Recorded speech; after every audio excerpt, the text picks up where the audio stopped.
One, two, three. Olá, está começando mais um Viagem com Sabor. Eu sou Marcelo De Gregori. Eu sou Giovana Gomes. E hoje nós vamos falar sobre restrições alimentares.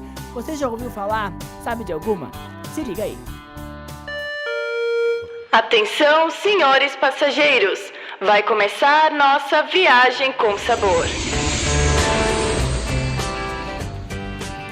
As restrições alimentares são problemas de saúde enfrentados por grande parte da população. Eles incluem pessoas que têm restrições ao glúten, à lactose, à carne e a outros alimentos. Inclusive, a expansão nacional do setor de alimentação saudável começou a valer entre 2009 e 2014, crescendo 98% no país.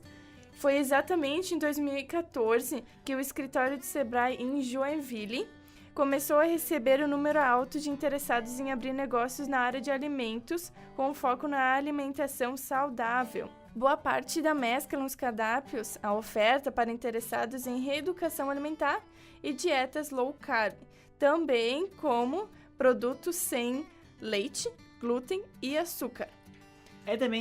A gente também pode ressaltar o mercado feito para veganos, inclusive com cafés e outros produtos. E o que mais esses empreendedores têm no seu dia a dia é a empatia com a dor do cliente. Existem diversos empreendimentos que têm alimentos específicos para atenderem essas pessoas. A gente está recebendo no nosso estúdio hoje a Fernanda Capellini, que é celíaca e tem intolerante à lactose. Boa noite, Fernanda. Boa noite. Conta um pouquinho pra nós de como é a tua rotina em relação à restrição alimentar por causa do glúten. Então, a minha rotina é muitos potes, tem que levar marmita todo dia, porque é bem difícil achar comida na rua e achar estabelecimentos seguros pra gente poder comer. Então, tem que sempre ter comida junto, senão a gente acaba passando fome, muitas vezes. E explica para o nosso ouvinte o que é a intolerância ao glúten, o que é o glúten, como que isso te afeta? Existem 3 tipos de intolerância, enfim, não é bem esse o nome. Existe a doença celíaca, a intolerância ao glúten e a sensibilidade ao glúten. A sensibilidade é aquela pessoa que, se ela ingerir alguma coisa com glúten, ela vai sentir, vai ter alguns sintomas, mas nada demais, assim, ela continua a vida normalmente. A intolerância já é um pouquinho mais forte, ela tem sintomas bem piores, e a doença celíaca é assim, não pode nenhuma migalha, não pode ter contaminação, não pode nada. Desculpa, pode repetir a pergunta? E o que é o glúten? Como que ele se insere na nossa alimentação no dia a dia? Tá, o glúten nada mais é do que trigo, centeio, aveia, malte e cevada. Então, todos os produtos que tiverem esses ingredientes têm glúten. Na nossa região é muito difícil, assim, tu encontrar produtos regionais sem glúten, porque a gente está acostumado a comer pão, a comer cuca, grostoli. Tudo isso vai farinha de trigo. Cerveja tem glúten, a cevada, massa, enfim. É. E qual que é a diferença da preparação de um alimento com glúten e de um alimento sem glúten, por exemplo? Como que tu prepara as tuas marmitas? Qual que é o cuidado que tu tem que ter dentro de casa? É só tu que é celíaca em casa? Na verdade, a minha mãe, ela deve ter, ela não fez todo o exame completo, mas ele é genético, a doença celíaca é genética, então tu tem que ter uma predisposição ou hereditária. Então ela também tem sintomas de doença celíaca, ou sensibilidade, intolerância, enfim. E dentro de casa não tem biscoito, não tem pão, não tem cuca, não entra nada desse tipo de coisa. E toda a preparação é feita com farinha sem glúten, ou seja, farinha de arroz, polvilho, fécula de batata, tem diversos outros tipos de farinha que tu pode substituir pela farinha de trigo.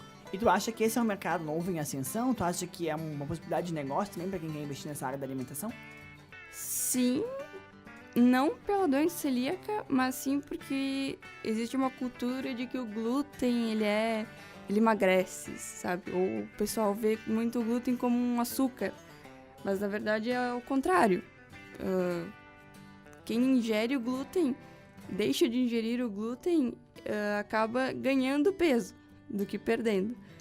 Porque muitas outras, por exemplo, a tapioca é muito mais refinada e tem muito mais conservante, enfim, do que um pão. Então, se tu come uma tapioca, é a mesma coisa que tu comeria, sei lá, 4 cacetinhos. Ela tem uma carga calórica maior com outros nutrientes que, por Exatamente. exemplo, o pão normal não teria. E como que tu fez pra descobrir que tu era uma pessoa com doença celíaca? Eu tenho sintomas desde muito pequena, mas na verdade ninguém entendia. Achava, sei lá, que a barriga inchada era da criança, ter uma barriguinha mais pra frente, intestino preso, pra mim sempre foi normal ter isso. O que mais?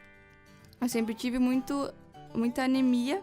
Sempre tinha anemia, ia pro médico, tomava remédio, tomava cápsula de ferro. Passava 3 meses com ferro normal, daqui a pouco tava lá embaixo de novo. E todas as vitaminas sempre baixas. Eu fui ao médico, em um gastro, porque eu tava com muita dor de estômago. Então eu fui atrás de uma gastrite, na verdade. Não tinha nada a ver com a doença celíaca. E foi descoberto muito sem querer. Porque eu fiz os exames de sangue normal, daí ele viu lá, tá tudo meio baixo, enfim, vou te dar umas vitaminas pra tomar. E, eu vou te dar esse exame aqui de doença celíaca pra ver se tem alguma coisa. Beleza, fui lá, fiz um monte de exame, cheguei lá, tava com um exame apontando que poderia ter algo com o glúten.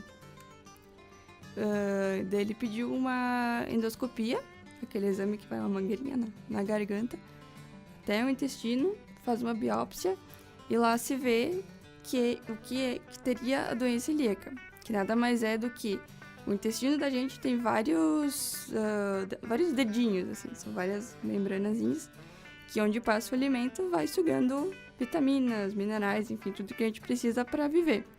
E quando um celíaco ingere o glúten, essa membrana ela se retrai. Então tudo que passar por ali não vai ser absorvido nada. Então, da biópsia foi visto isso.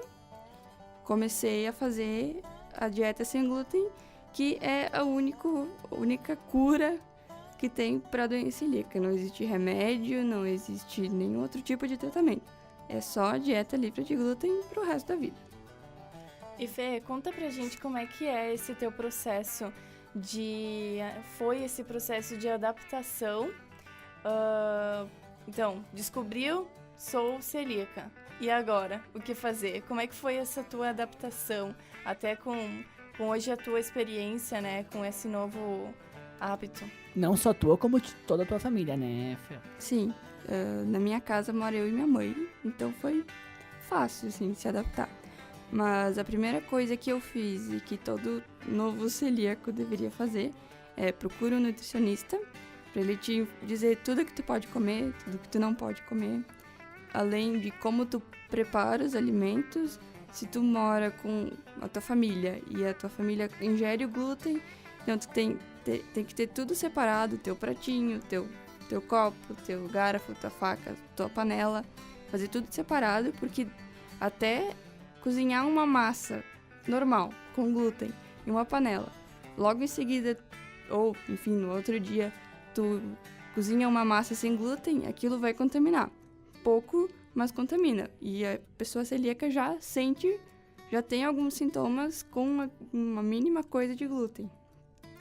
Então, procura um nutricionista, tenha os seus próprios utensílios, enfim, ou faz uma lavagem super grande nos teus utensílios de casa. E muito cuidado quando for comer fora. Procurar sempre em restaurante especializado, ou enfim, que sirva apenas comida sem glúten, ou que tenha a cozinha separada para não ter contaminação cruzada. Segue a vida, segue o baile.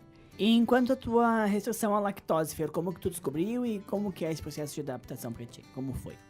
Então, todo celíaco deveria ter intolerância à lactose, porque é um sintoma da doença celíaca. Muita gente não tem, mas é comum ter a intolerância à lactose também. A intolerância à lactose ela é muito mais fácil, porque tu toma um remédio e come o que tu quiser. Eu quero tomar um sorvete, vai lá, pega teu comprimidinho, toma, ok, sem problema nenhum. Porém, ainda atrapalha um pouquinho a vida, né? Porque às vezes tem remédios que tem lactose, então tem que tomar o remédio da lactose, mais o outro remédio que tu tá precisando. Ou às vezes tu nem lê a bula, nem sabe se tem ou não, e acaba tendo sintomas.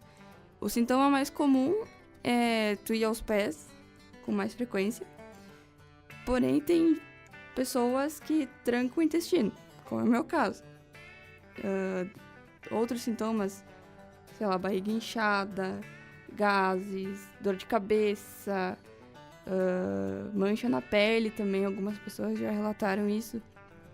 Mas ainda é muito mais fácil do que a doença celíaca. Então fica a dica pro nosso ouvinte, né? Caso você tenha algum desses sintomas, procure um profissional especializado. Quem que é o médico? Qual que é a especialidade médica que cuida dessa parte, Fernanda?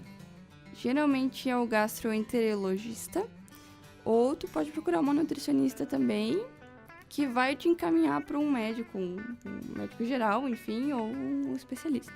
Muito bom. A gente agradece a participação da Fernanda e dá continuidade ao nosso podcast. Outras restrições alimentares que nós temos também é o veganismo e o vegetarianismo. Fala para nós um pouquinho sobre eles, Giovana. Então, o vegetarianismo, ele não consome ovo, leite e derivados, queijo, manteiga, iogurte, mel. Pouco se sabe, mas há também muita crueldade na apicultura. A questão é que a gente confunde muito os vegetarianos com os veganos.